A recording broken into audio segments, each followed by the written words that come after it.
Hogwarts School of Prayer and Miracles by Proud Housewife. Chapter 1. Author's Note. Hello, friends. My name is Grace Ann, and I'm new to this whole fan fiction thing, but recently I've encountered a problem that I believe this is the solution to. My little ones have been asking to read the Harry Potter books, and of course I'm happy for them to be reading, but I don't want them turning into witches, so I thought, why not make some slight changes so these books are family friendly? And then I thought, why not share with all the other mommies who are facing the same problem? So, ta-da! Here it is! I am so excited to share this with all of you. So without further ado, once upon a time, there was a little boy named Harry Potter who lived under the stairs in a house on Privet Drive with his aunt and uncle. He was a good, obedient boy who did all of his chores, but he felt there was a little something missing in his life, something big and special, but he could not quite name it. He stayed up every night and wished for this special something. But then one day, there was a knock at his door and everything changed. "Answer the door, Harry," his Aunt Petunia, a career woman, barked from her armchair where she sat with her feet up. She had short, curly blonde hair and never wore any makeup. Uncle Vernon nodded sheepishly from the kitchen and put a tray of moist chocolatey brownies in the oven. "Shouldn't you be doing that?" Harry thought. But he was a very obedient young boy, so he answered the door right away. He turned the brass metal doorknob and pulled open the heavy wooden door. On the porch was standing a huge, muscular man with a big, manly beard, and he was dressed in a plaid red shirt, blue jeans, and sturdy leather boots. His chest was covered in a thick, unruly carpet of coarse brown hair. He wore a necklace that looked like a lowercase t to Harry. Just looking at Harry feel happy, peaceful somehow, but he couldn't say why. "Good morning, kiddo," the man greeted amiably and smiled at Harry. He had a peaceful, friendly sort of face you just knew you could trust. "My name is Hagrid. Could I please speak to your mommy and daddy?" "I don't have a mommy and daddy," Harry replied sadly, but looked at his raggedy old shoes that were blue. Perhaps that was why he felt so lonely, he thought, not for the first time. Maybe that was what he was missing, a mommy and daddy. But no, that was not quite right. "I'm so sorry to hear that," Hagrid uttered empathetically. "You can speak with my auntie and uncle," Harry retorted politely, and blinked his big blue childlike eyes. "What do you want?" Aunt Petunia peered out the door with her narrow, suspicious eyes, and she was wearing a baggy, unflattering pantsuit. "Hello, neighbor. I was wondering if you'd been saved," Hagrid exclaimed brightly, and tipped his wide-brimmed straw cowboy hat. Aunt Petunia laughed with a gravelly laugh and leaned forward on her sturdy, practical boots. "Saved? Don't tell me you're one of those Christians." Harry did not know what the word meant, but Hagrid's smile was the most peaceful smile he had ever seen.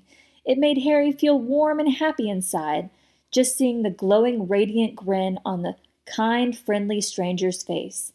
He wondered why Aunt Petunia and Uncle Vernon did not like that. "Yes, I am," Hagrid replied kindly. "Are you?" Aunt Petunia laughed again and stuck her pointy, sharp nose in the air. "We are too smart for that. Haven't you read Dawkins? God is dead. Dawkins proves that. Would you like us to educate you on the Dawkins?" "What is a Christian?" Harry queried innocently, and scuffed his shoe on the shaggy yellow carpet, which had not been vacuumed in quite some time. "Christians are people who want to be good," Hagrid explained wisely, and crouched down so he was on eye level with Harry. "We want to go to heaven after we die. Do you know what heaven is, Harry?" Harry shook his head, and his big eyes were wide and curious. "Heaven is a beautiful place where we can be with God." Aunt Petunia smacked her hands over Harry's young ears, and her voice was sickly sweet when she said, "Thank you very much for your concern, sir.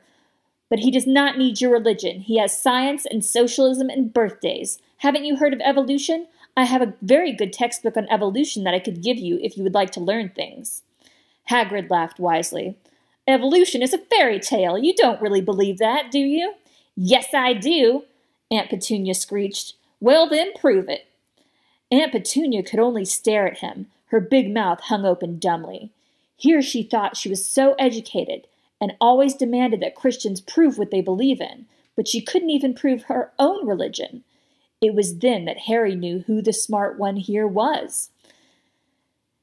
"Tell me how to get to this heaven place," Harry cried wistfully, clasping his hands together. Sometimes the wisdom of the little ones is really amazing. We think grown-ups know it all, but then God speaks through the mouths of little ones and shows us how we are all mortals, struggling along the path of life. Humility. All you have to do is be saved. Do you want to be saved? I do, Harry squealed, jumping up and down. Then pray the sinner's prayer. Aunt Petunia tried to stop him, but she was powerless against Harry's pure, innocent, holy energy. Soon Harry had said the prayer. Hagrid beamed happily. "You're a Christian now," Hagrid cried proudly. Harry smiled but then interrogated, "But how do I be a Christian? I don't know how." Hagrid grinned widely. "There's only one place to learn that. Hogwarts School of Prayer and Miracles." End of Chapter 1. Author's Note. So, what do you all think? I may not be a professional writer, but I think I am being given the talent to pull this off in service of a greater mission. Smiley face. Blessings, Grace Ann.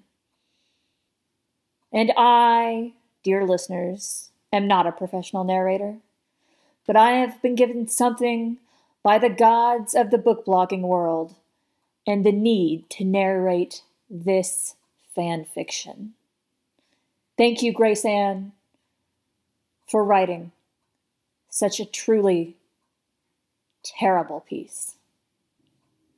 Oh, also, I'm reading as the text is actually written, so if there's awkward sentence construction or words that don't really make sense or things like that, you can double check the text. But I'm telling you, I'm reading as written.